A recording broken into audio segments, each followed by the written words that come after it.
हम तो ये कह रहे हैं, अगर 5 मिनट भी पूरे दिन में भजन करने लगा कोई, तो जीवन के शुभ की शुरुआत कर दी। 24 घंटे में 5 मिनट बोला राधा राधा कृष्ण कृष्ण हरि हरि, उसने जीवन में मंगल बीज बो दिया। अब उसका अमंगल जो है वो नष्ट होना प्रारंभ हो जाएगा। 5 मिनट रात्रि में शयन करते समय अपने को मृत तुल्य समझने की चेष्टा करें कि अब मानो मैं मृत्यु की सैया में जा रहा हूं। अब मुझे क्या करना है? अगर मृत्यु होती तो भगवदाकार वृत्ति, पूर्ण भगवदाकार वृत्ति। हम नींद के लिए नहीं पड़े, हम भगवदाकार वृत्ति करके चिंतन करते। अब नींद लग गई, भूल गए, जब जगे तो वही भगवदाकार वृत्ति होगी। तो नींद भी उसका भजन, निद्रा समाधि स्थिति, वो नींद भी उसका भजन माना जाता है। तो 9-10 दुख में कोई नाचे, ये केवल भक्त में होगा, दूसरी जगह नहीं होगा।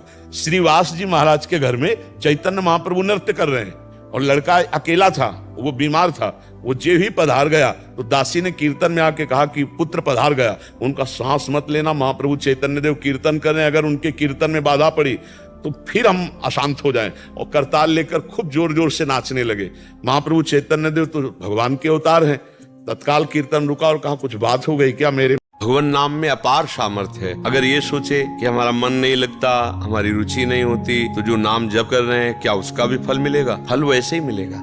भाव कुभाव अनखालसहु, नाम जपत मंगल दिश दसहु। दसों दिशाओं में उसका मंगल नहीं हो सकता जिसके मुख में नाम चल रहा है। भले मन लगे न लगे, भले तमोगुणी स्वभाव हो रजोगुणी स्वभाव हो, नाम को कोई लेना देना नहीं। जैसे कोई प्यार से हमें अमृत पिला दे या जबरदस्ती या हम श्रद्धा से पी ले, तीनों में एक ही काम करेगा, वो अमर कर देगा। कोई छल से जहर पिला दे, जबरदस्ती पिला दे या हम प्यार से पी ले, वो तीनों काम बराबर करेगा कि मारेगा मारेगा, उसका प्रभाव है। इतना सुंदर तुम्हारा भाव है कि श्री कृष्ण की बात सुनकर तुम्हारे आंसू आ गए। तो बहुत पूर्व की कोई भजन करने वाली सखी हो, ले तो ऐसा कैसे हो सकता है? तो यही समझाते कि सब भगवान जी श्री कृष्ण जी सब है। हाँ, तो निराकर नहीं करते। ये बहुत ये पेंटिंग्स बनाती है जैसे राधा जी की। ये तो गजब की बात है भाई, आपके घर में इतनी भजला। इसने 100 बार नाम लिया राधा राधा राधा, जिंदगी भर पाप किए।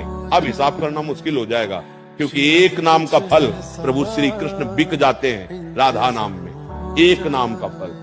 नारायण भगवान से लक्ष्मी जी ने कहा, महाराज वैसे महिमा तो आपकी बहुत है, जीतेंगे हम ही। तो बोले चलो तुम अपना प्रभाव दिखाओ चल करके। हम अपना प्रभाव दिखाते हैं। भगवान एक महान तेजस्वी संत के रूप में गृहस्थ के यहाँ गए। उसने चरण पखारे, आरती की, बैठाला, प्रसाद पवाया। भगवान को देखकर बड़ा आनंद हुआ। अब लक्ष्मी जी एक बुढ़िया के रूप में झोली टांगे गई। बच्चा भोजन पवाओगे? कहा हाँ माता जी पवाए। बोली बच्चा हम तो अपने पात्र में पाते हैं, पा लीजिए आप, ऐसा नियम है। निकाला रतन जटित सोने की थाल, गिलास, कटोरी, कटोरा, इसमें डाल दे बेटा। भगत की होश उड़ गए। तो झोली टांगे है, करोड़ों का हिसाब किताब साथ रखे। माता जी थाली आप ही धोएंगे या हम धोएंगे? बोली बच्चा धोने की जरूरत नहीं। हम अहंकार कभी करना नहीं, कभी ये नहीं सोचना कि हम श्रेष्ठ हो रहे हैं। जितना अमानी बनते जाओगे उतने महान होते जाओगे। ये मार्ग ऐसा है, अपने को जितना नीचा बनाते जाओगे उतने ऊंचे होते चले जाओगे। यहाँ तक कि अपने को तिनके से भी नीच मानना है।